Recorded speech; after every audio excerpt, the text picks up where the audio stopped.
Hello, everybody. Dr. F. Scott Field here, and I'd like to introduce you to our newest sponsor. The NPTE Final Frontier is the review course that I wish was around when I took the board exam. For those of you who know my story, it took me a handful of times to pass that exam, and quite frankly, I really wish I had an exam review course around, just like the NPTE Final Frontier. Check out their website, npteff.com, and use the code HET at checkout for 10% off to all of our listeners and fans. Hello, everybody, and welcome to another episode of the Healthcare Education Transformation Podcast. I'm your host, Dr. F. Scott Field. I'm bringing back an old host of ours, Dr. Stephanie Wyrock. Good to have you back, Steph. Hey, everyone. Long time no talk. So happy to be back, Scott. It's always good, when we get to reconnect, because I always love to see what people are up to and what they're doing. And this is a cool little category that we don't get to talk about too often. So this will be a neat little episode that Stephanie brought to our attention, and I'm glad she did. And like I said, I'm glad to have her back. So tonight we're going to talk a little bit to an amazing guest, Sidni Kast. Sidni, tell us a little bit about your academic journey and how it's led you to where you're at today. Well, hello, everyone. My name is Sidni Kast, and I'm currently a student at the University of North Dakota studying physical therapy. And my journey is a little bit kind of all over the place, because if you asked me when I was 14 what I wanted to be, it wasn't a physical therapist. It was actually an orthodontist. And that journey sort of shifted once I got into college and really started looking into those different outlets of what I was truly passionate about. And physical therapy is something that really struck a chord with me, because I knew I loved physical activity growing up. I was always in sports. And then once I was in school, just the human anatomy and how it all kind of correlates to one another really, really stuck with me. And I was always like, oh, I don't know. I already told everyone I want to go into dentistry. Like, I can't switch. But once I did, it was like a weight lifted off my shoulders, because I knew it was something I was so passionate about.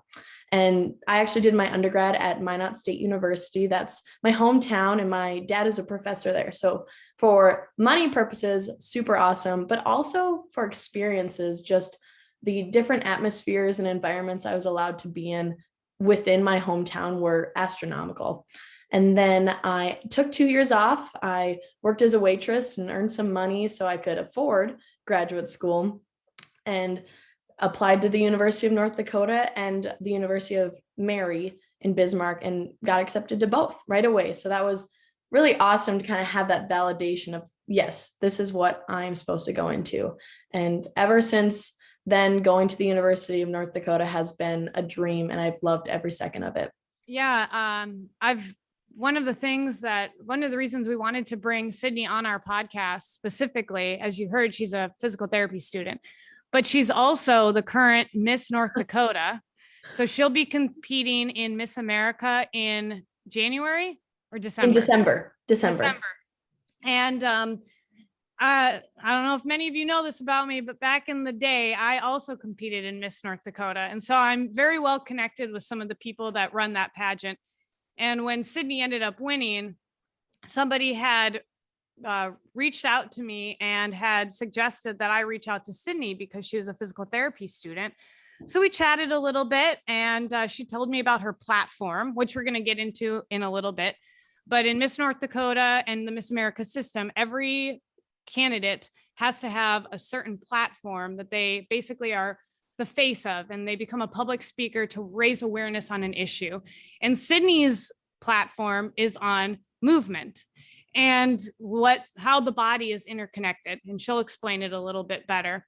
But as many of you know, I'm a APTA advocate. And this is something that APTA has really been emphasizing, is how do we get the public to understand what we do as physical therapists?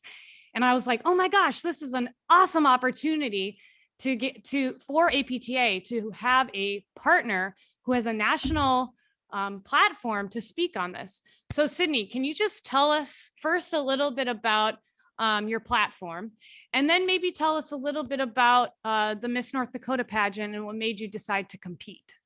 Yes, absolutely. So the one body movement, that's what I call it, is all about how mind, body, and spirit, they're all connected, and how one can directly affect the other. And the reason I kind of got struck on this as my kind of final endpoint of what I wanted to present to others is I used to just do ending the stigma on mental illness, which is something I'm also a huge advocate for, but being able to involve what I'm going into the like my future for, and involving physical therapy was something that like really struck deep with me, and was I could relay that information to people without hesitation. It was just natural to me. So that's really what that's all about. And obviously we can get more into it, but with the Miss North Dakota organization, I will tell anyone that I'm the furthest thing from a pageant girl, because I grew up and I play in the dirt. I'm the tomboy. And when I started competing, I actually did what was called a festival title.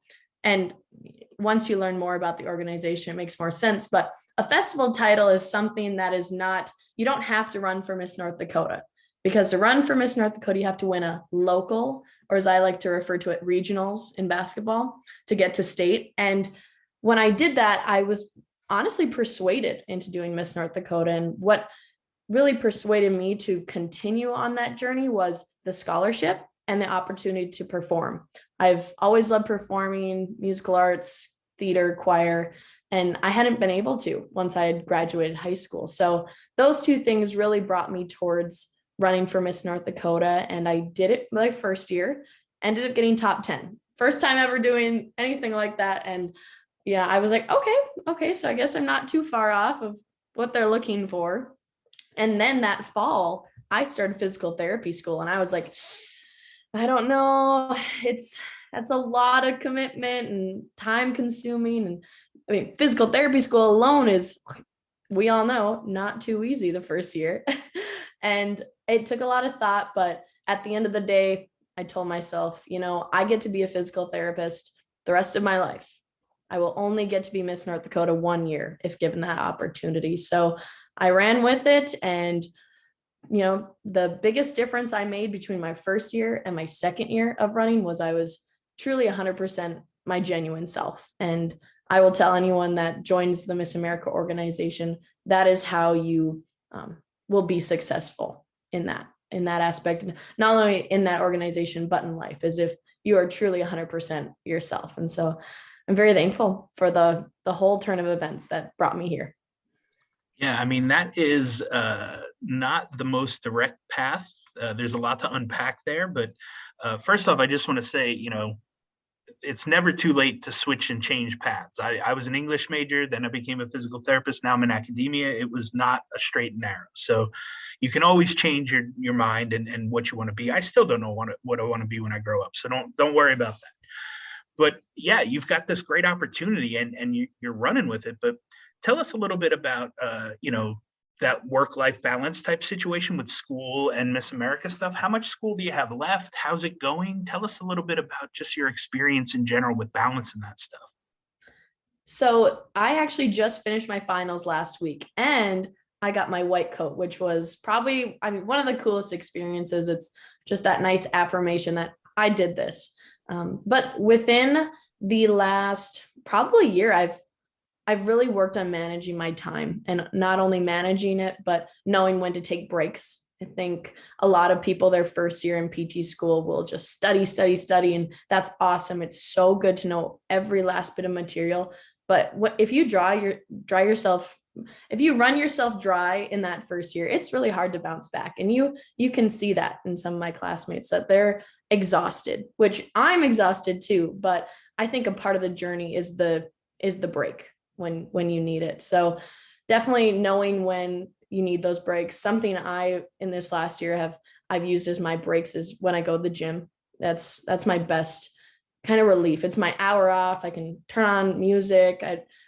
What's school? That's that. But obviously as a physical therapist, when you're at the gym, you're kind of studying in that aspect of, okay, biomechanics, this is how that works.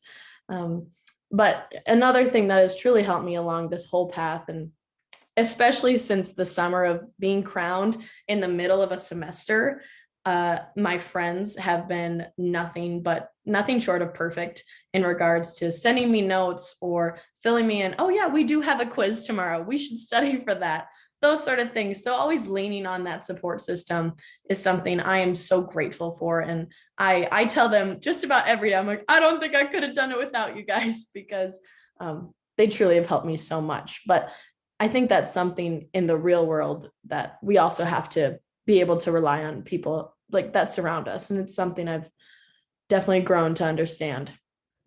I think the thing that is really awesome about this situation that you're in is the fact that your faculty have been so supportive. I think we've heard a lot on this podcast with other guests that we've talked to, and just our experiences as clinicians is that sometimes that supportive environment, when you have other things going on in your life, may not necessarily be as optimal as a person would like. And so I really want to commend the staff at UND for allowing you to do both of these opportunities. And my understanding from us talking previously, Sidni, is that you guys are kind of switching curriculum. So do you have any insight onto kind of how the differences in the curriculum will be and kind of what your year will look like as Miss North Dakota and as a physical therapy student? So I will tell you, the day after I won Miss North Dakota, I remember I had to call the head of our program. Her name is Cindy Flom. And I remember I was so nervous for that phone call because I was like, oh no, what's she gonna say? And I called her, and the first thing she said, is this Sidni Kast, or should I say the new Miss North Dakota? And I was like, oh, thank goodness. Because I truly was nervous, because I know how time consuming both of these things are. But again, as you said, the support that they have given me and the just ongoing, like, they're happy for me in this aspect, and they're not having it weighed down on me is so awesome. But also just like how they're willing to work with me as long as I communicate with them. And I plan to do that. That's probably going to be my biggest learning curve for the years. Just always communicate, always follow up, whatever it is, just know you're keeping up with it. But as you said, our curriculum is changing, and that is something super awesome for the program, because I believe UND has had the same curriculum for quite a while, and they're looking to make it more accessible and more adapt to the students that are coming in, which is awesome. I've loved my curriculum that I'm in, but change is never a bad thing, so to speak. But as far as this next year, we will stay in the same curriculum. My class will be grandfathered in, which is why I am actually unable to defer a year, because it all gets sort of mixed up. But I know what they're doing is good for the program, and I'm excited to see the changes that they do make. Yeah, so I think one of the main takeaways that I got from that is that if it's worth doing, it's worth putting the time in to have two major, maybe even conflicting things going on in your life at the same time, right? Physical therapy school seems like it's something you want to do and it's something that's worth it. Miss North Dakota seems like something you want to do, something that's worth it. You're going to have to just grit through it and push through if you truly want to do both, and it can be done. Obviously, you're living proof, right?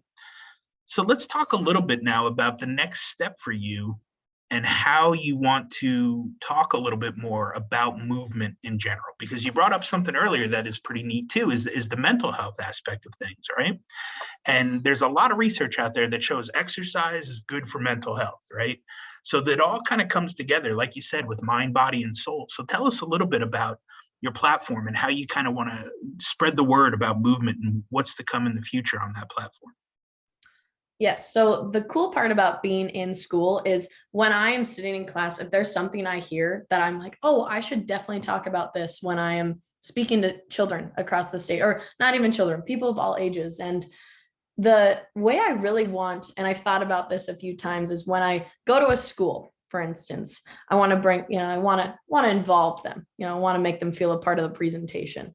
My goal is to, have 4 volunteers come up, and each volunteer is like the tire on a car. And when you're driving a car, if one tire goes flat, the whole vehicle won't move, right?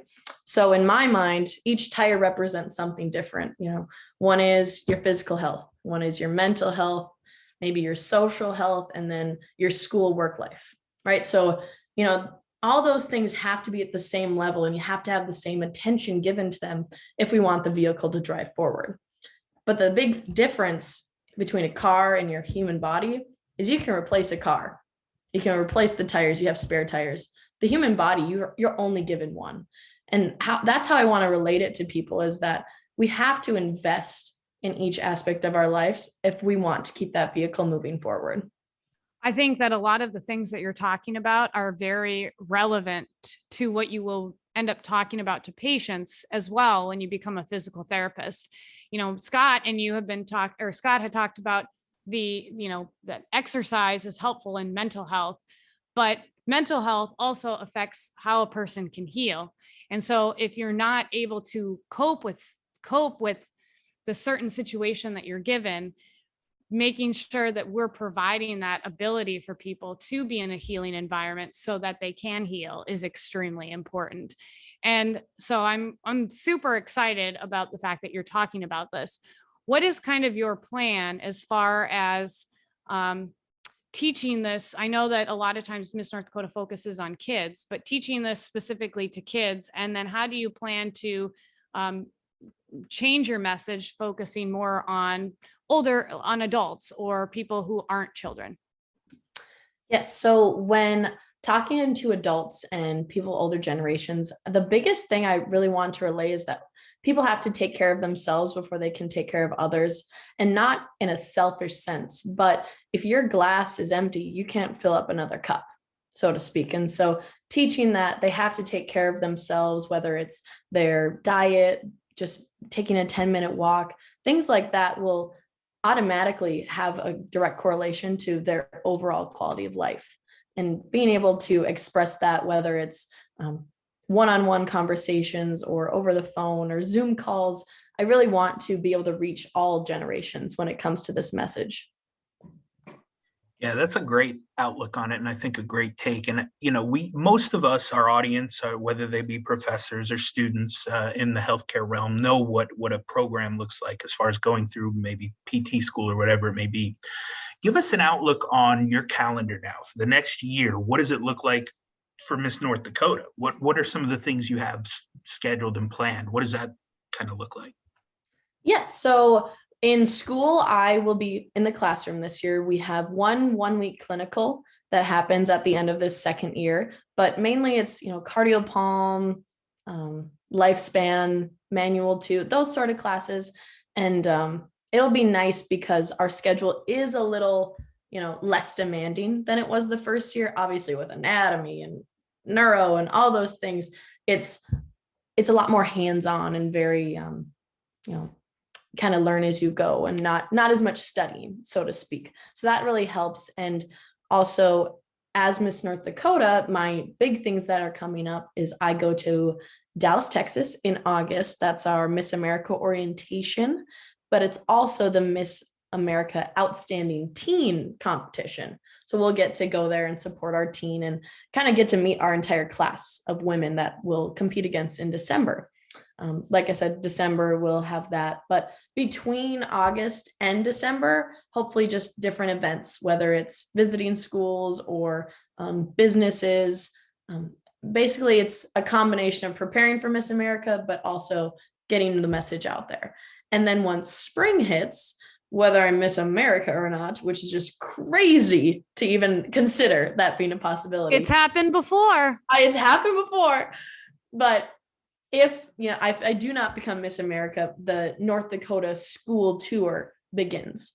And I've already had that discussion with my professors at school, and we've figured out a schedule that is going to work for both of us, whether it be me zooming into a class while I'm not while I'm driving, if I'm in the passenger seat of someone else driving, or if I'm in another city, I'll be able to communicate with either my classmates or professors on the classes I miss. So again, that communication thing has been key in this whole process, but that spring will be kind of my big moment of getting to talk to schools and really spreading my message across the state.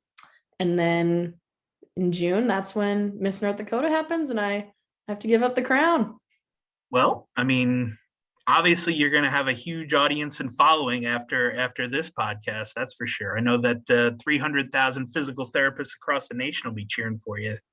And what, about 40,000 PTAs or so. So you've got some heavy background. You've got some people that are excited for you for sure.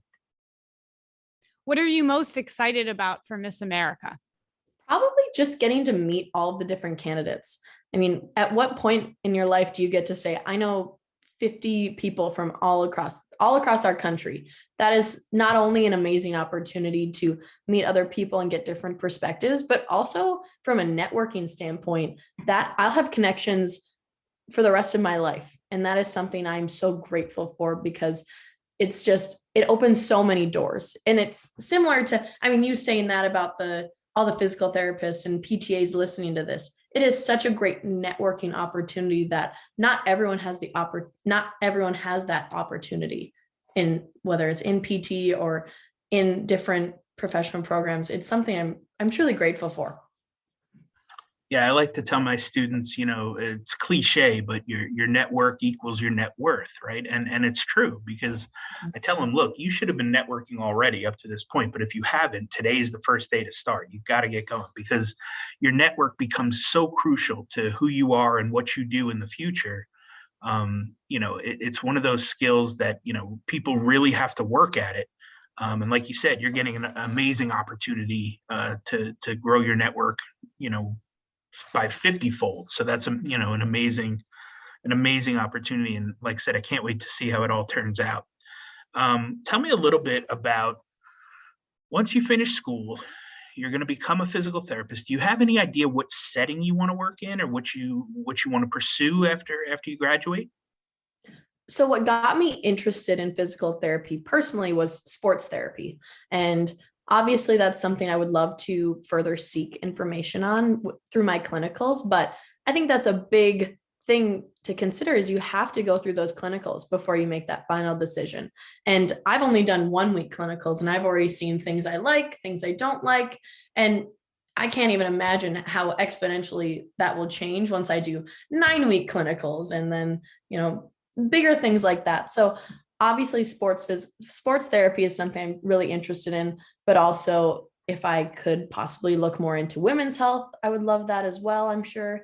But it really depends on those clinical experiences and getting, kind of that one-on-one experience that you don't always see in the classroom. Yeah, I think that that's a really important point for our students that do listen to this podcast, because as a clinical instructor myself, I do hear a lot of students talk about how they have been interested in one type of physical therapy, and whoever their clinical instructor has been has definitely impacted their decision to pursue or not pursue that specific area. So I think that that's an important point. You've got all this stuff going on, Sidni. I'm sure a lot of people that are listening right now are asking, like, oh my gosh, how is she going to do this? What is your advice to people who are trying to kind of manage that work-life balance or that school life balance? What type of advice would you give to other PT students that maybe are a little overwhelmed with their life right now? My best piece of advice would be time management. And I have been someone that has failed at that before. I learned through failure, and I think that's not the best way to do it. But when I did my undergrad, I remember pulling all-nighters and saying no to friends, like wanting to hang out, because I was like, I have to study. I cannot lose focus on this. And it got to the point where the quality of my studying was nothing compared to the quantity. And as we know, it's always quality should be greater than quantity. So that's my biggest piece of advice: time management and finding time for things outside of school that you enjoy. Because if all you're doing is something that is taking all your brain power and making you groggy and miserable, then is it really worth it?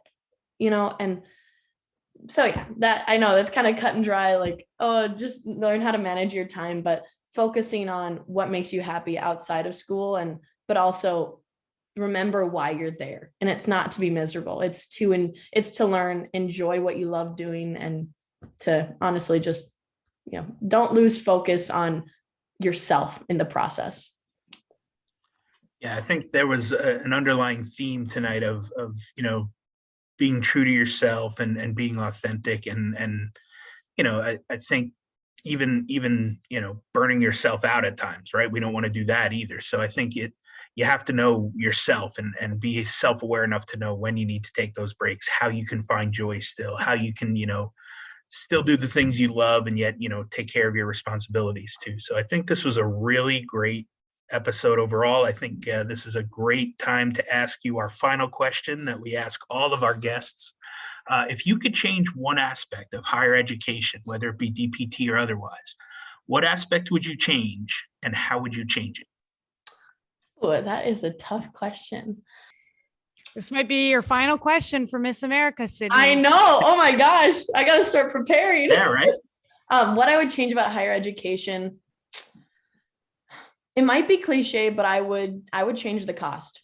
And, it's something that a lot of people in my generation specifically don't realize the cost of education until they're in it or out of it.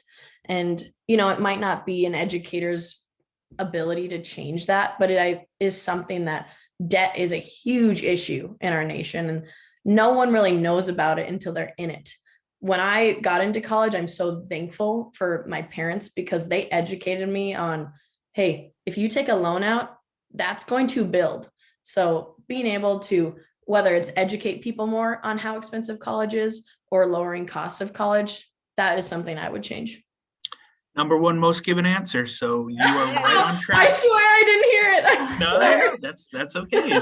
It's true. And that is why we ask it, because if it becomes that big of an issue, then it's something we need to address. It is the truth. And it does, the cost of education, especially in PT, in all healthcare fields really, but in PT specifically for us, it does inhibit people to come into this profession.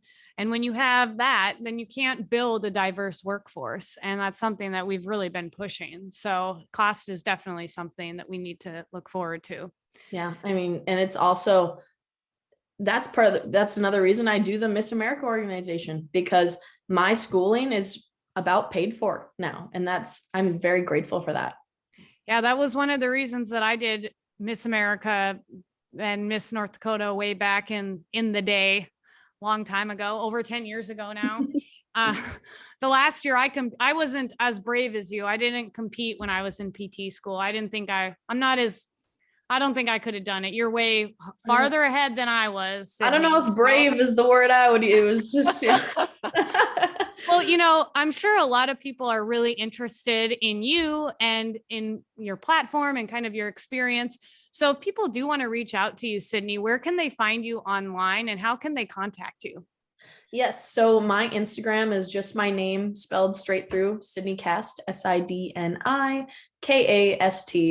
It's not spelt wrong. I swear. It's just what my mom wanted to do when she had me. And then on Facebook, you can find me at Sidni Kast, Miss North Dakota. That's my official page, but also we have a Miss North Dakota website that's out there. I think it's just missnorthdakota.com. Awesome. Yeah, right. And always open to more appearances, more podcasts, whatever it is. I'm just really excited to kind of have as many opportunities as possible this year. Well, thank you so much, Sidni, for joining us on the podcast and getting me out of a little bit of my podcast retirement here. It was very fun talking to you. And if you guys do have any questions, feel free to reach out to Sidni. She'd be happy to answer you. Yeah. Thank you so much for having me. It was a blast. Absolutely. Good luck. And we will be following you.